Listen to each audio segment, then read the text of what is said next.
The day began like any other in New York City. The bustling streets were filled with people going about their daily routines, unaware that their lives were about to change forever.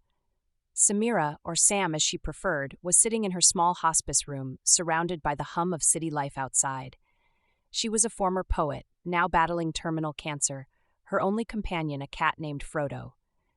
Sam stared out the window, lost in thought. Suddenly, the power went out, plunging the room into darkness.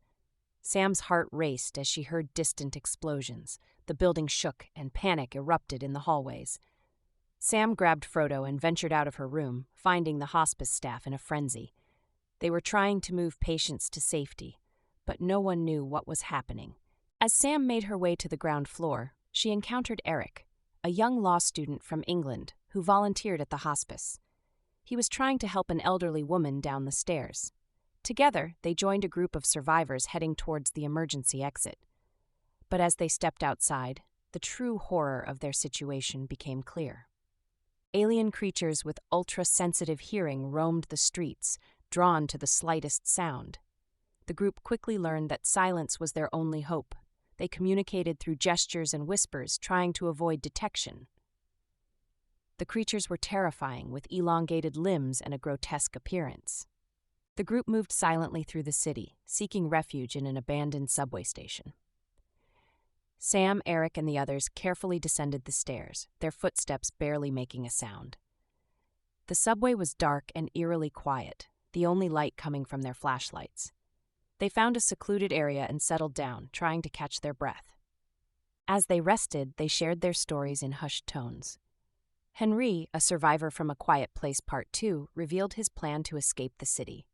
He and his wife Zena had been preparing for this moment, stocking up on supplies and mapping out a route to safety. The group decided to follow Henri, hoping his plan would lead them to safety. Following Henri's lead, the group navigated through the dark subway tunnels. They moved slowly and carefully, aware that any sound could attract the creatures. Sam kept Frodo close, worried that the cat might make noise. The tunnels were filled with debris and remnants of the city's previous life, making the journey treacherous. Following Henri's lead, the group navigated through the dark subway tunnels. They moved slowly and carefully, aware that any sound could attract the creatures. Sam kept Frodo close, worried that the cat might make noise.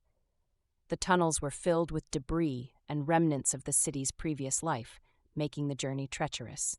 Suddenly, they heard a distant noise echoing through the tunnel. Everyone froze, their hearts pounding. The noise grew louder, and they realized it was a group of survivors fleeing from the creatures. The group quickly hid, pressing themselves against the walls, trying to remain as silent as possible. The noise attracted the creatures, and chaos erupted in the tunnel. The group watched in horror as the creatures attacked the fleeing survivors. Henri signaled for them to move, and they quickly but silently made their way through the tunnel, avoiding the chaos. They emerged into another part of the city, still intact and eerily quiet. Outside, the group found temporary refuge in an old, abandoned church. They barricaded the doors and windows, creating a safe haven for the night. Sam and Eric sat together, sharing their fears and hopes. Despite the terror surrounding them, they found comfort in each other's company. As dawn approached, the group prepared to leave the church and continue their journey. They had to reach the harbor, where Henri believed a boat would take them to safety. The streets were deserted, and the silence was deafening. They moved quickly, using hand signals to communicate. They encountered a group of creatures blocking their path. Henri devised a plan to distract them while the others escaped. Sam volunteered to help, using her knowledge of poetry to create a makeshift distraction. She recited a poem in a low voice, drawing the creatures away from the group. With the creatures distracted, the group reached the harbor. They found the boat Henri had mentioned, but it was surrounded by more creatures. Henri and Zena sacrificed themselves to lure the creatures away, allowing Sam, Eric, and the remaining survivors to board the boat. As they sailed away, Sam looked back at the city, now a war zone.